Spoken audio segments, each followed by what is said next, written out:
10ஆம் வகுப்பு பொதுத் தேர்வில் பெண் துப்புரவு தொழிலாளியின் மகள் 491 மதிப்பெண் எடுத்துள்ளார். தந்தையை இழந்த மாணவி ஏழ்மையான நிலையிலும் சாதனைக்கு சொந்தக்காரராகியுள்ளார்.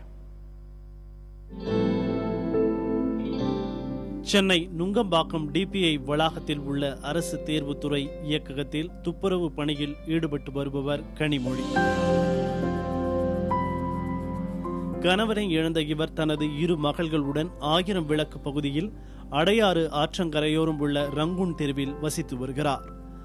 1000 விளக்கு பகுதியில் உள்ள தனியார் பள்ளியில் பயின்று வரும் இவரது மூத்த மகள் ஸ்ருதி 10ஆம் வகுப்பு பொதுத் தேர்வில் 491 மதிப்பெண்கள் பெற்று பள்ளியிலேயே 3வது இடம் பிடித்துள்ளார்.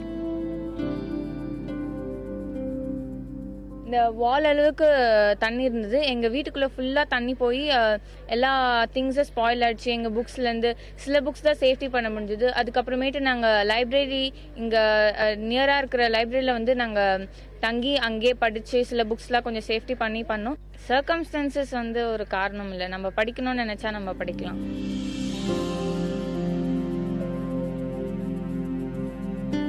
தனது தாயின் வருமானத்தை நம்பி படித்து வரும் மாணவி ஸ்ருதி சென்னையில் அடையாற்றில் வெள்ளம் வந்தபோது தனது வீடு மூழ்கியதில் தனது புத்தகங்களை இழந்துள்ளார்.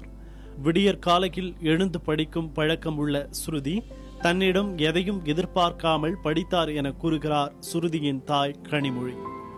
4 மணிக்கெல்லாம் எழுந்து அவளே படிப்பா. எங்களெல்லாம் டிஸ்டர்ப் பண்ணவே மாட்டா. நாங்கள் எதுவும் காப்பி இதெல்லாம் போட்டு கொடுத்ததே கிடையாது. அவங்களே எழுந்து அது கூட லைட்டு கூட போட்டா நாங்கள் எழுந்துக்க போறோம்ட்டு டார்ச் லைட் வச்சு படிப்பா.